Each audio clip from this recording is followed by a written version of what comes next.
Hello and welcome to this review of my Oki HBD 3595714.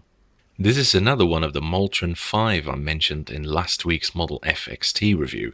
I'd been curious for a long time about this board and finally I have the chance to review it. Oki Electric are possibly most well known for their printers, so most Oki keyboards are integrated, but evidently they also made actual computer keyboards. The fascinating thing behind this keyboard is mostly its switches, which are among the most bizarre I've found to date.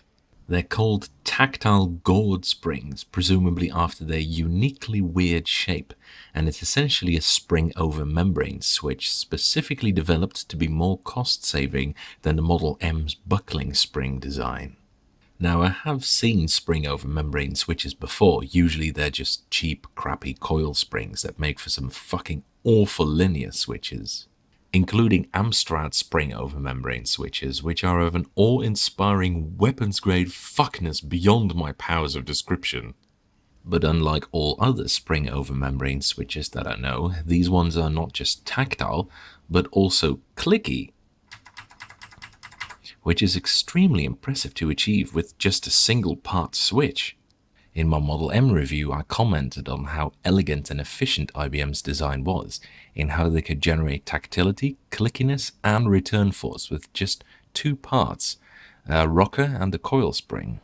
But this board, according to the patent, in an attempt to be even more efficient, manages to condense all that into just a single spring. And what a spring it is, just look at that thing. What is this?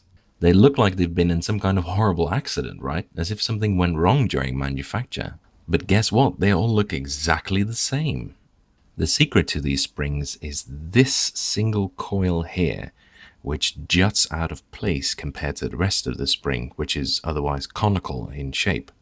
And this coil isn't present on the linear design of these switches, by the way, which also exists.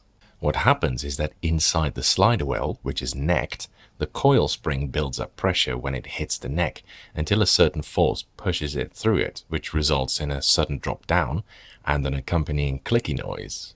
It sounds really whimsical, but it actually works, and in fact it's admirably efficient. The good thing is that the moving top part of the spring makes barely any contact with the slider well, so the key feel is, surprisingly, really smooth. Genuinely, there's almost no friction involved. The clicky sound is a bit tinny, but still nice and metallic, and it's not a bad sound overall. The most interesting sound comes from the spacebar, though.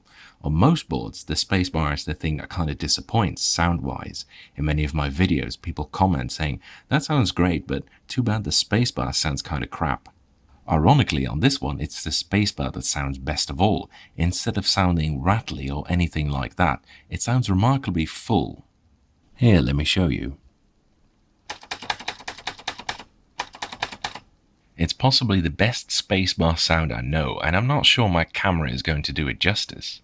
My biggest problem with these switches is the inconsistency. I found that some springs are arbitrarily much stiffer than others, and sometimes it doesn't like it when you swap springs because it doesn't actuate properly anymore, so the cheapness of the switch still shines through here and there. But overall, I'm really impressed by these switches. Really, I don't know why these feel so good. The board itself is built reasonably well. It weighs a respectable 1.5 kilos, and although the case is a bit rattly, it feels like it's held together well. Simple, rather big flip-out feet, a little bit squeaky as you can tell, and a reasonably thick cable with small coils in it. It all seems decent enough. Here's the model sticker of the keyboard. It's actually a proper metal one, although sadly there's no serial number on it. And as you can tell by the overall strongly yellowed color marbled with splotches of brownish orange, the case is definitely made out of ABS or some other material that's not very resistant to sunlight. Look at that, looks almost like it's a fucking leopard or something. Woo!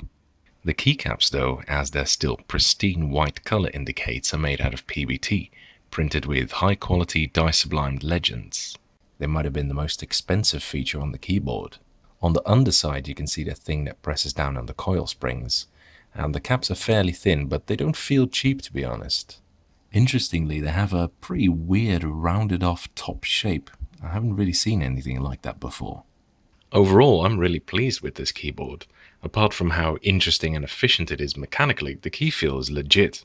Like I said, it's fairly inconsistent, and they're not exactly light, so bear that in mind, but I definitely like the way the switches feel when you're typing. It's also one of the very, very few switch designs in which the clicky noise is perfectly in sync with the actuation point. Most switches actuate a little, or even a lot, before the clicky sound. I just really like this thing, and I don't really know why.